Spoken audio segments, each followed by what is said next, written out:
Vamos orar juntos? Bondoso Deus e Pai, eu quero pedir agora que Teu Santo Espírito nos abençoe, para que a gente possa compreender a Bíblia Sagrada, para que a gente possa ler e ouvir a Tua voz. Que seja o Senhor quem fale conosco e não o ser humano. Oramos em nome de Jesus. Amém. Convido você então para nós lermos a palavra de Deus no Salmo 144, que é o Salmo de hoje. Lembrando que nós estamos numa jornada de 40 dias orando pelas famílias, orando pelos amigos, orando pelos nossos queridos, orando uns pelos outros. Ore por mim também, tudo bem? Posso contar contigo?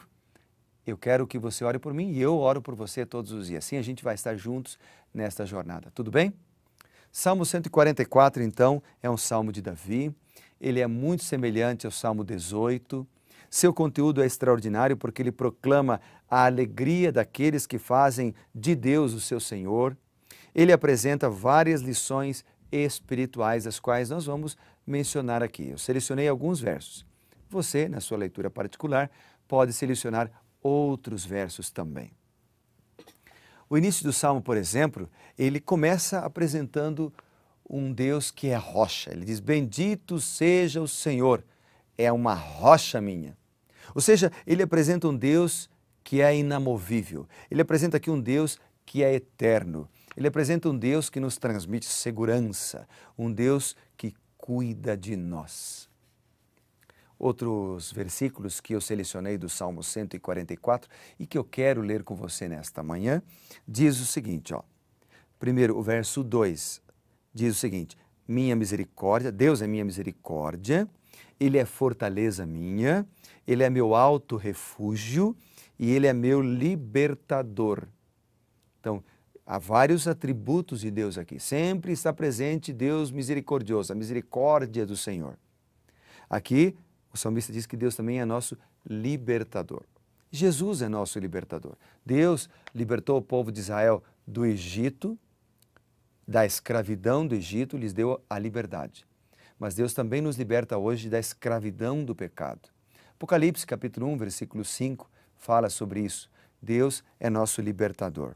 No verso 3, ele menciona o Senhor, aliás, que é o homem para que dele tome conhecimento? Aqui nesse salmo, o salmista apresenta a fragilidade da natureza humana. Sem Deus, não somos nada. Sem Deus, somos pó. Por mais conhecimento que tenhamos adquirido, por mais títulos que tenhamos, por mais dinheiro em nossa conta bancária, por mais influência, fama que você possa ter, sem Deus, nós somos frágeis.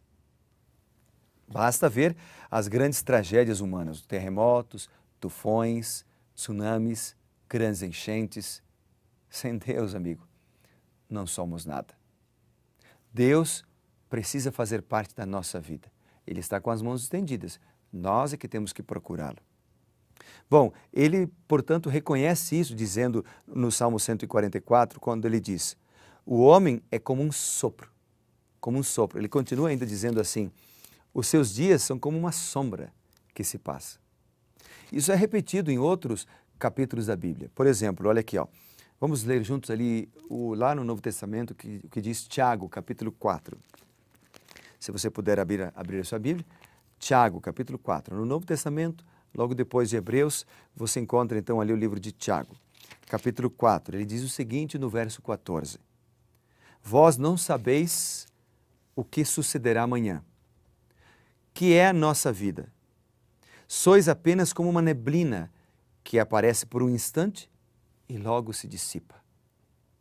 Essa verdade ela é ratificada lá no Salmo 90, no versículo 10, quando o salmista diz que a nossa vida passa e tudo voa rapidamente.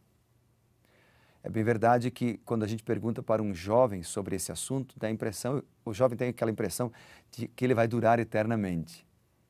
Mas para quem já tem seus 80 anos, seus 85, já seus 90 anos, pergunte para ele, você viu os anos passarem? E certamente ele vai dizer, não, tudo passou muito rapidamente. E é isso que o salmista está dizendo, meu amigo, minha amiga. Ele está dizendo aqui que nós somos pó. Tudo passa rápido. É como um sopro na nossa vida. E por isso ele reconhece, nós precisamos de Deus. No versículo 6 ele diz que Deus despede relâmpagos, ou seja, a natureza revela a grandeza de Deus, em contraste com a fraqueza humana. No verso 7 ele diz assim, estende a mão lá do alto, livra-me e arrebata-me das muitas águas. A expressão muitas águas significa aqui os perigos intensos que nós enfrentamos no dia a dia. Não só a falta de segurança que enfrentam as grandes cidades, mas os perigos mesmos do dia a dia que a gente enfrenta. Eu já conheci pessoas, por exemplo, que perderam a vida porque tropeçaram, caíram, bateram a cabeça numa pedra andando na rua. Então nós encontramos muitos perigos e Deus nos liberta deles. Agora no versículo 9 ele diz, a ti, ó Deus, entoarei um novo cântico, te cantarei louvores. Por quê? Porque no versículo 10 ele diz, é Ele quem dá aos reis a vitória. Ou seja, precisamos louvar mais e reclamar menos. Precisamos adorar mais e desconfiar menos. O salmista também diz que as vitórias que nós adquirimos vêm do Senhor. O Senhor nos dá a verdadeira vitória. Por exemplo, em 1 Coríntios capítulo 15, versículo 57, vamos ver o que diz o texto? 1 Coríntios capítulo 15, versículo 57, diz o seguinte, ó, fala desse Deus que nos dá vitória todos os dias. 15, 57 está bem aqui. Diz o salmista, graças a Deus que nos dá a vitória por intermédio do nosso Senhor Jesus Cristo. Então, Deus é sempre presente.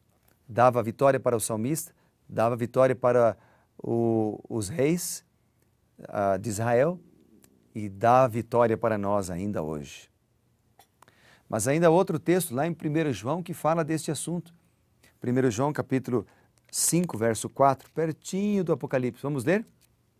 1 João capítulo 5 e o versículo 4 diz o seguinte. Vamos ler juntos. 1 João capítulo 5 e o versículo 4. Porque todo que é nascido de Deus vence o mundo. E esta é a vitória que vence o mundo, a nossa fé. Então você não precisa temer. Não precisa temer as tentações, enfim, as lutas da vida, aquilo que está lhe causando medo. Não precisa temer. Porque através de Jesus Cristo nós podemos ter a vitória. Tudo posso naquele que me fortalece. Amém?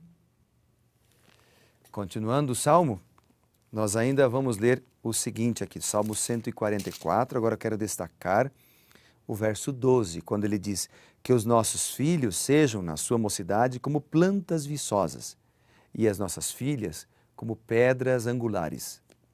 O que ele está dizendo é que o lar é o lugar ideal, onde se desenvolvem os meninos e as meninas como nobres homens, princesas espirituais. O lar é o lugar para educá-los. Depois eu destaco também o versículo 15, onde diz, bem-aventurado o povo a quem assim sucede, bem-aventurado o povo cujo Deus é o Senhor. Essa é uma repetição do Salmo 33, verso 12. O povo cujo Deus é o Senhor tem como reflexo as bênçãos que Deus dá. Quais são elas? Bom, amor, paz, fidelidade, respeito, serviço, justiça, honestidade. São os atributos de Deus verdadeiro e do povo que segue o Deus verdadeiro. Vamos juntos orar então? Se você puder, feche os seus olhos comigo, tá bem?